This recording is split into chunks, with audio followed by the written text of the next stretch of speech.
আজকে না ব্রেকফাস্টে কিছু খাওয়া হয়নি, জাস্ট বিস্কুট খেয়ে বেরিয়েছি।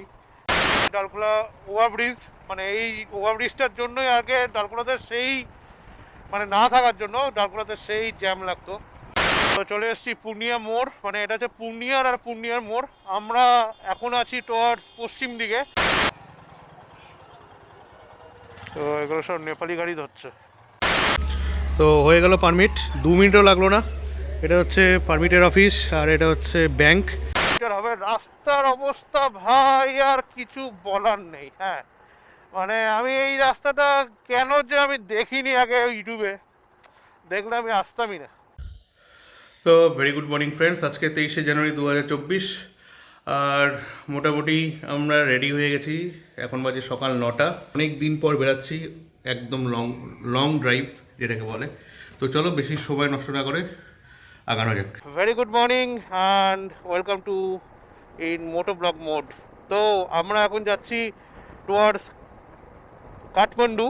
আর আজকে বেরাতে মোটামুটি একটু দেরি হয়ে গেল। আমি ইচ্ছা করে দেরি করে বেরিয়েছি, কারণ আমার মানে প্ল্যান ছিল যে পুরোপুরি কমপ্লিট ঘুমটা দিয়ে তারপর আমি উঠে যাব। ওকে, তো আজকে ডাইরেক্ট কাঠমান্ডু হয়তো পৌঁছাতে পারবো না, কারণ রাস্তা অনেকটা আছে। তার মধ্যে নেপালে ঢুকলে রাস্তা সিঙ্গেল লেন হয়ে যায় আর প্রচণ্ড গাড়ির রাস্তাকে, আর ওখানে কিলোমিটারও স্পিডও কম রাখতে হবে, যেটুকু আমি শুনেছি অন্যান্য ব্লগ দেখে। তো ওয়েল, এখন আমি আছি এই বালুরঘাটের রাস্তা, সামনে পরানপুর, তারপর পাগড়িগঞ্জ, তারপর পতিরাম, এরকম করে আসতে যাবে। তো আজকে আমার যে রুটটা আছে সেই রুটটা হচ্ছে ঠিক এরকম, যে এখান থেকে রায়গঞ্জ, রায়গঞ্জ থেকে ডালখোলা, ডালখোলা থেকে পূর্ণিয়া মোড়, যেটা বিহার মোড় যেটাকে বলে, পূর্ণিয়া মোড় থেকে আমরা ঘুরে যাবো টুয়ার্ডস নর্থের দিকে আরারিয়া। আরারিয়া থেকে আমরা ওই যোগবনি হয়ে ঢুকবো না, আমরা যোগবনি বাইপাস হয়ে আমরা চলে যাবো বীরগঞ্জ বলে একটা গ্রামে।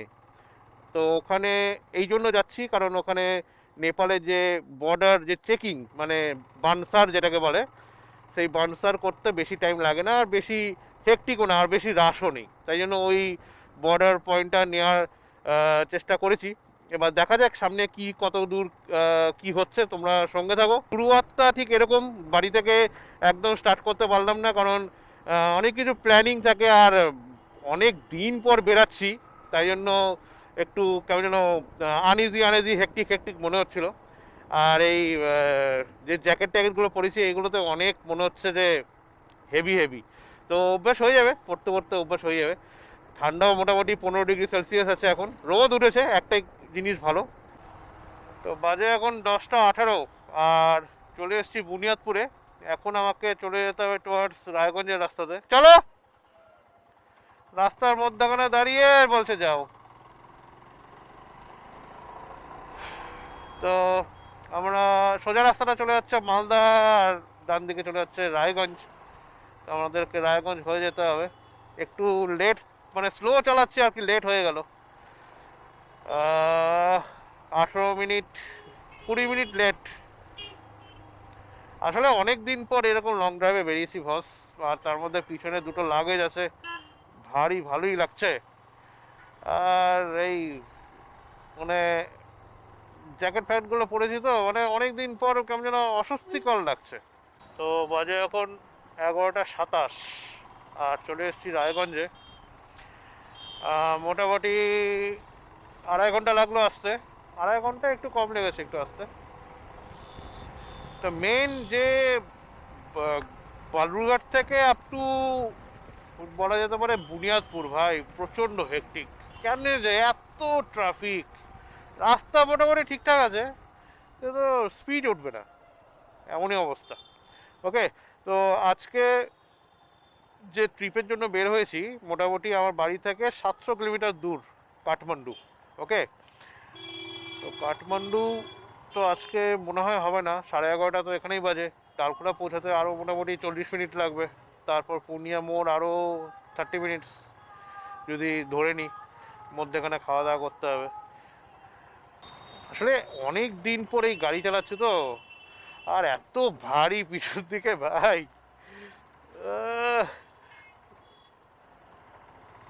এই স্কুটি চালিয়ে চালিয়ে এটাই প্রবলেম হয়ে গেছে। মানে স্কুটি এতটাই হালকা, আর এটা হঠাৎ করে এতটাই ভারী লাগছে এই অ্যাডজাস্ট হয়ে যাবে অবশ্য 2-3 দিনে। মোটামুটি রায়গঞ্জের যে মেন এই সিঙ্গেল লেন রাস্তা সামনে শেষ হতে যাচ্ছে, আর আমরা উঠে যাবো হচ্ছে ডবল লেন, মানে এখন চাকাচাক রাস্তা শুরু হবে। 11:37 বাজে। আজকে না ব্রেকফাস্টে কিছু খাওয়া হয়নি, জাস্ট বিস্কুট খেয়ে বেরিয়েছি। তো ব্রেকফাস্টটা ভাবছি ব্রেকফাস্ট প্লাস লাঞ্চ দুটোই একসঙ্গে ব্রাঞ্চ বানিয়ে দেবো।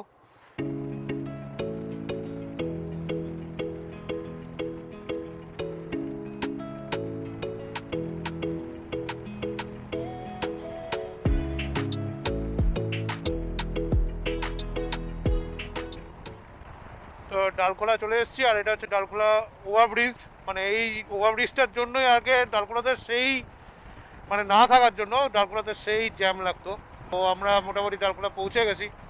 সামনে আর 2 কিলোমিটার পরে হচ্ছে পূর্ণিয়া মোড়, মানে যেখান থেকে শিলিগুড়ি আর পূর্ণিয়ার রাস্তা ডিভাইড হয়ে যাচ্ছে। ভালোই আসলাম। আর এই রাস্তাটা দারুণ রাস্তা, হাঁটাবাড়ির রাস্তা। তো এই যে সামনে একটা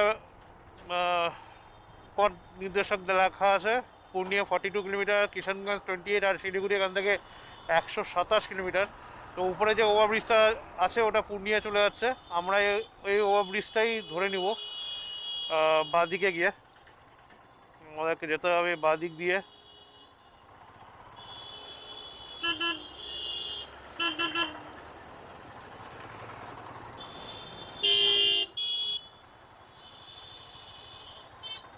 মোটামুটি 5 বছর পর আমি এই রাস্তা দিয়ে যাচ্ছি। 2017 সালে 7 বছর, সরি 2017 সালে মাস্তাং গেছিলাম এই রাস্তা দিয়ে, আর 18 সালে এই রাস্তা দিয়ে গেছিলাম হচ্ছে লাদাখ। তো 18 পরে মোটামুটি বলা যেতে পারে 6 বছর পর আবার এই রাস্তা দিয়ে যাচ্ছি। এই রাস্তাটা দারুণ রাস্তা, মানে ফাটাফাটি রাস্তা। এটা পুরো চলে যাচ্ছে পূর্ণিয়া থেকে পাটনা টাটা সব চলে যাচ্ছে। আমরা চলে যাবো হচ্ছে মুজাফফরপুর, যে রাস্তাটা উঠে গেছে, মানে আরারিয়া পরবেশগঞ্জ হয়ে মুজাফফরপুর যে রাস্তাটা চলে গেছে ওই রাস্তাটা চলে যাবো।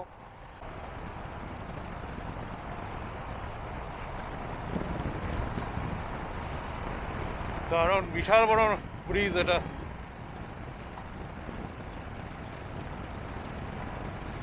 হ্যাঁ, নদীটার নাম ঠিক বলতে পারছি না এখন, দেখো স্ক্রিনে উঠছে। মোটামুটি রাস্তাটা খুবই ভালো আছে পূর্ণিয়া পর্যন্ত। মানে পূর্ণিয়ার পরে আমি যাই না, পূর্ণিয়ার পরে ভালো ছিল, এখন এই মুহূর্তে কেমন আছে যাই না। তো মোটামুটি ঠিকঠাক লাগছে। কিন্তু কয়েকটা ব্রিজ আছে দেখলাম, ব্রিজের ওঠার আর নামার সময় ভাই মানে মেকআপ দেয়নি রে ভাই। হ্যাঁ, তো খুব সাবধানে ওই ব্রিজের ওঠার আর নামার সময়, কারণ বুঝতে পারছো যে টু হুইলারের ক্ষেত্রে ভাই ভাই ভাই ভাই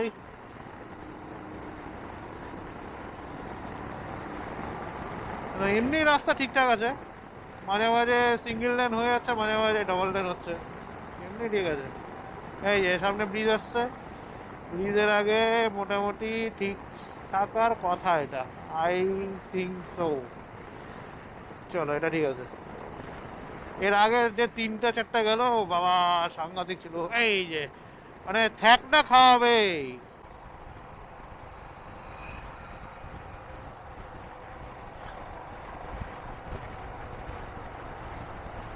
তো পূর্ণিয়ার আগে টোলগেট এটা।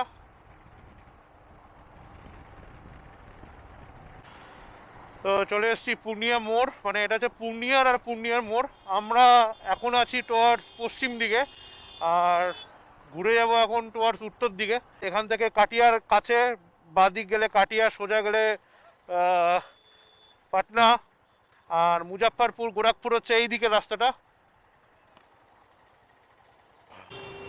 তো আমরা মোটামুটি আরারিয়ার দিকে ঘুরে যাচ্ছি।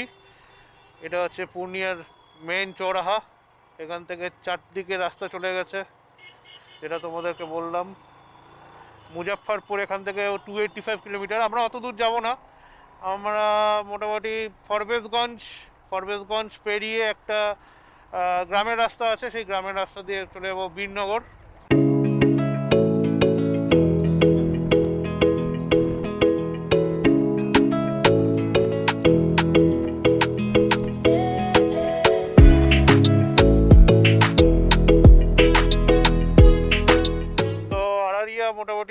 7 কিলোমিটার একটা ধাবাতে দেখতে পাচ্ছি, মারাঙ্গা ধাবা। চলো এই ধাবাতে লাঞ্চ প্লাস ব্রেকফাস্ট যাই বলো এটা করে নিই। পিৎজা, আচ্ছা ঠিক আছে, পিৎজাই খাবো, অসুবিধা নেই।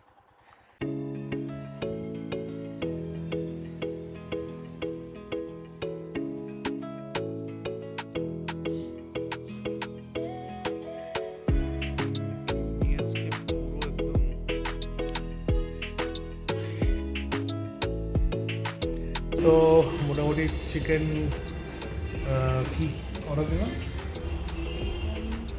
চিকেন কারি, ঠিক আছে চিকেন কারি দিলাম একটা অর্ডার, আর তার সঙ্গে দুটো রাইস অর্ডার দিলাম। তো আসুক, ওয়েট করছি। ওকে, তো 60 খেয়ে নিলাম, আর মোটামুটি ঠিকঠাকই ছিল। চিকেন রাইস নিল 350 টাকা। তো চলে এসেছি আরারিয়া। এখান থেকে ফরবেজগঞ্জ যেতে হবে, ফরবেজগঞ্জ থেকে আবার মুজাফরপুর রোডে আবার ঘুরে যেতে হবে। তো বাজে এখন 2:40, আর আমরা চলে এসেছি ফরবেজগঞ্জ। ফরবেজগঞ্জ এই রাস্তাটা সোজা চলে গেছে নেপাল বর্ডার, আর আমরা ওই নেপাল বর্ডারে গিয়ে উঠবো না, আমরা এই দিকে সাইডে একটা নেপাল বর্ডার আছে, তো ওখানে গিয়ে উঠবো। ওখানে এখনও মোটামুটি 30 কিলোমিটার যেতে হবে।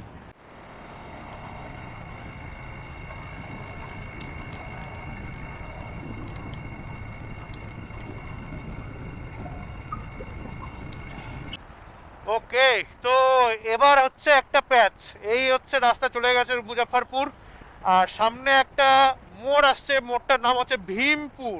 তো এটা হচ্ছে শর্টকাট, মানে নেপাল ঢোকার হচ্ছে একদম ইজিয়েস্ট প্রসেস। কারণ অন্য অন্য দিক দিয়ে যদি তোমরা নেপাল ঢোকো, লাইক যোগবানি দিয়ে যদি তোমরা ঢোকো বা রক্সল দিয়ে যদি ঢোকো, তাহলে অনেক কাঠগড় ফোরাতে হবে আর অনেক ঝামেলা আছে, ঠিক আছে। তো নেপাল ঢোকার একদম ইজিয়েস্ট এবং খুব তাড়াতাড়ি হয়ে যায় হচ্ছে এই ভীমপুর দিয়ে। अच्छा उधर से बनसर होगा ना, हो जाएगा ना।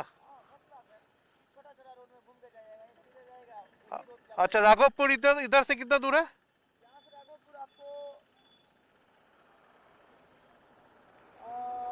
आपको 23-24 किलोमीटर होगा। তো এই দাদা বললো যে এই রাস্তাটাই হচ্ছে ভীমপুরের এই ছোট রাস্তাটা, এটা অনেক একা বেঁকা চলে গেছে। তো দাদা বললো যে আপনি ওই রাঘবপুর চলে যান, এখান থেকে আরও 20 কিলোমিটার পরে রাঘবপুর আসবে। তো রাঘবপুর থেকে বড় রাস্তা আছে, তাও আমি একবার চেক করে নিই দাদা ঠিকঠাক বলছে কি বলছে না। ওই রাঘবপুরেই যাচ্ছি, দেখে নিলাম মোটামুটি ওই 20 কিলোমিটারের কাছাকাছি আছে এখান থেকে, আর রাস্তাও এরকম চাকাচাক আছে, তাড়াতাড়ি পৌঁছে যাবো। তো চলে এসেছি সিমরাহি, সিমরাহি বলে একটা জায়গায়। এখান থেকে আমাকে ডান দিকে যেতে হবে, তার আগে একটু গুগল ম্যাপটা একটু দেখে নিই। তো আমাকে এই এখান দিয়ে ডান দিকে যেতে হবে।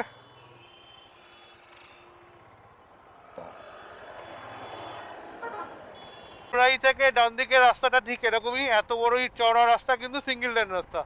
এটা এখন মোটামুটি আমাকে 25 কিলোমিটার এখান থেকে যেতে হবে।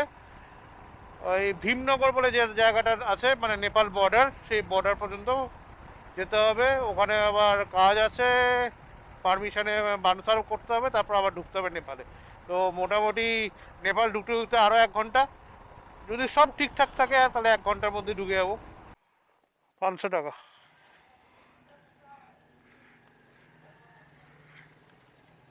এখানে 109 টাকার মতন পেট্রোল, 108 টাকা 74 পয়সা। তো বীরনগর চলে এসেছি, আর এই যে জল দেখছো এটা কোশি নদীরই একটা পার্ট, ওইদিকে কোশি ব্যারেজ আছে। তো আমরা এরকম করে ঢুকছি বীরনগরে। হচ্ছে কাস্টমস লেখা আছে ভীমনগর, এখানে কোথাও করতে হবে পারমিশন। তো ব্যাপারটা হচ্ছে এটা ইন্ডিয়ান কাস্টম, মানে যতগুলো নেপালি গাড়ি আসছে তাদের পারমিট লাগবে এখানে, আর আমাদের লাগবে হচ্ছে ওই কোশি ব্যারেজের ওখানে বললো, আর একটু এগিয়ে। এটা হচ্ছে সামনে কাস্টম চেকপোস্ট দেখতে পাচ্ছি নেপালের,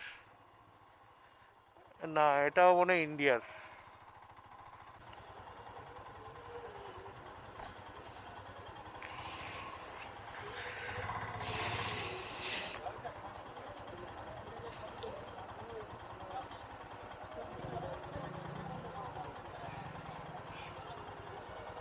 তো এগুলো সব নেপালি গাড়ি ধরছে। ইন্ডিয়ান কাস্টম থেকে হয়ে গেল সব চেকিং ফেকিং। আধার কার্ড দেখতে চাইলো, গাড়ির পেপার দেখতে চাইলো, প্লাস এক্সট্রা একটা করে আহ, পরিচয়পত্র দেখতে চাইলো, ছেড়ে দিল। তারপর জিজ্ঞেস করলো কে হও তোমরা দুজন, কোথায় যাচ্ছ, কি করবে, 25,000 টাকা বেশি নেই তো, মানে 25,000 টাকার কম টাকা নিয়ে যেতে হবে, নাহলে প্রবলেম করে, যেটুকু বুঝতে পারলাম।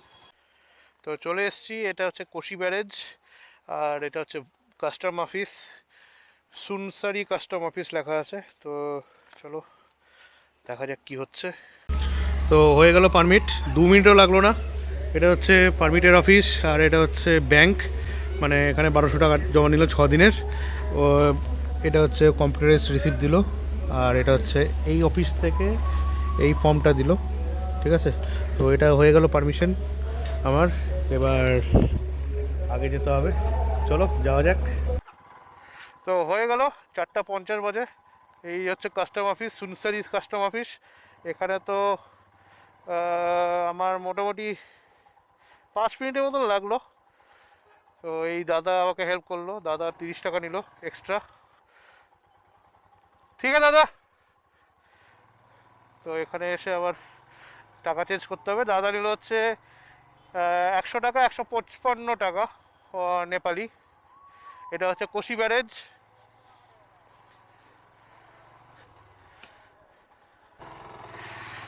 হ্যাঁ, ফারাক্কা ব্যারেজের মতনই এটা কোশি ব্যারেজ। দেখো সূর্যটা কি সুন্দর লাগছে, ও ফাটাফাটি ফাটাফাটি, দারুণ। তো এখান থেকে আমাদের স্টপ দিতে হবে মিথিলাতে। মিথিলা এখান থেকে লাগভাগ মোটামুটি 120 কিলোমিটার আছে। তো 5টা বাজতে চললো, আই ডোন্ট নো কত দূর টানতে পারবো। যেখানেই হোক কোথাও দাঁড়িয়ে যাবো। আবার সিম কার্ড কিনতে হবে, সিম কার্ড এখানে পাওয়া গেল না। সিম কার্ড বললো আগে গিয়ে পাওয়া যাবে। ওকে, তো এখন হয়তো আমার ভয়েসটা সেরকম ঠিকঠাক মনে হবে না, কারণ আমি মাইক খুলে ফেলেছি আর ডাইরেক্টলি চার্জ দিচ্ছি। এই দেখো, দেখে নাও।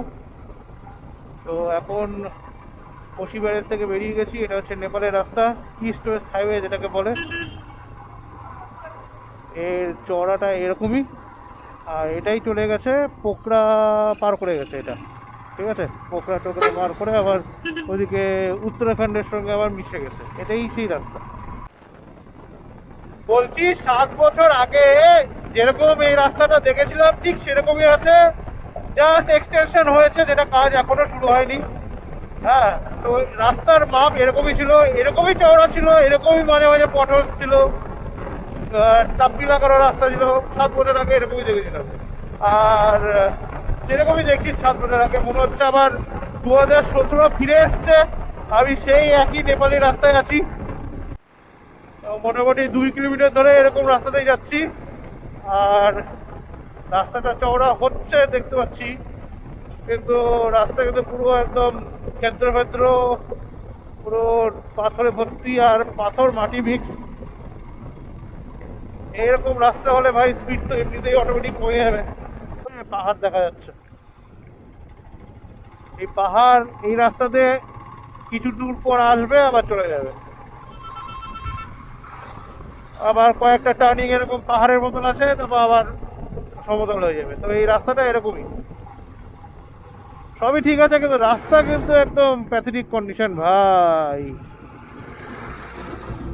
রাস্তা শেষ, খতম। মানে এত সুন্দর রাস্তাতে আমরা আসলাম, এসে লাস্টে এরকম রাস্তা উপহার উপহার পেয়ে মনটা খারাপই হয়ে গেল।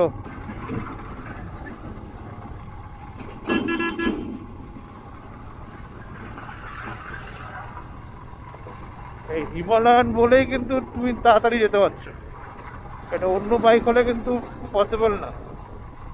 কারণ এর সাসপেনশন দুর্দান্ত। 6:21 বাজে, আর মোটামুটি এখনো লাহানও পৌঁছাতে পারিনি। এখান থেকে লাহান আরো 15 থেকে 20 কিলোমিটার হবে। রাস্তার অবস্থা ভাই আর কিছু বলার নেই। হ্যাঁ, মানে আমি এই রাস্তাটা কেন যে আমি দেখিনি আগে ইউটিউবে, দেখলে আমি আসতামই না, আসতামই না ভাই, এত বাজে রাস্তা। ছি ছি ছি ছি ছি, এরকম রাস্তাতে গাড়ির টায়ারের মাইলেজ প্লাস টায়ারের আয়ু দুটোই কম। না না না না না, বিশাল ভুল করেছি। তো ফাটাফাটি খিদে পেয়ে গেছিলো বস, আর আমার গিন্নির চা খেতে খুব ইচ্ছে, চা খুঁজে খুঁজে পেলাম না। তো একটা জায়গায় এসে দাঁড়ালাম, এই জায়গাটার নাম হচ্ছে কালিয়ানপুর, ঠিক আছে। তো এখান থেকে লাহান বেশি দূর না, 12-13 কিলোমিটার, আর অনেক খারাপ রাস্তা, তাই জন্য খুবই স্লোতে যাচ্ছি। তো এখানে একটা দোকানে আসলাম রাস্তার পাশেই, আর অর্ডার দিয়ে দিয়েছি হচ্ছে মুড়ি মিশালি, দারুণ বানিয়েছে, আর তার সঙ্গে একটা করে ডিমের অমলেট। তো বাজে এখন 7:30, আর অনেকক্ষণই এখানে কাটলো, মোটামুটি 1-1.5 ঘন্টা মতন, 1-1.5 ঘন্টা না, 1 ঘন্টা এখানে কাটলো। পেলাম না কোনো চা, কিন্তু মুড়ি মিশালিটা ফাটাফাটি ছিল বস। আর এখানে আমি সিম নিয়ে নিলাম, সিমের জন্য 100 টাকা নিল, আর 5 জিবি ডাটার জন্য নিল হচ্ছে 145 টাকা, আর 100 টাকা হচ্ছে টক টাইমের জন্য কিনলাম। তো টোটাল পড়লো আমার 345 টাকা। এটা এনসেল কোম্পানি। ও বাবা, ওইদিকে যেতে হবে। তো যেটুকু আমি এই দোকানদারটার থেকে শুনলাম যে এই রাস্তাটা এখন ভালো আছে লাহান পর্যন্ত, তারপর আবার লাহান থেকে মিথিলা অবধি হালকা প্যাচ খারাপ আছে, কিন্তু যেরকম খারাপ রাস্তাতে আসলো সেরকম না, অতটা খারাপ না। তো এখান থেকে লাহান 15 কিলোমিটার, মোটামুটি লাগবে হার্ডলি 20 মিনিট। তারপর হোটেল নিতে হবে, হোটেল নিয়ে তাড়াতাড়ি খেয়ে নিতে হবে, কারণ এখানে সব তাড়াতাড়ি শুয়ে পড়ে। অলরেডি সব দোকানপাট বন্ধ হয়ে যাচ্ছিলো যখনই আমি ওখানে ওই মুড়ি খাচ্ছিলাম, দেখলাম। লাহানে চলে এসেছি, আর গিন্নি এখন অতি প্রতীক্ষিত চা কতক্ষণ আগে বলেছিল, আর কখন খাচ্ছে, চা পান করিতেছে গিন্নি। তো আমার গাড়ি এখানে লাগিয়ে দিয়েছি, এটা হচ্ছে এই হোটেল। বাজে এখন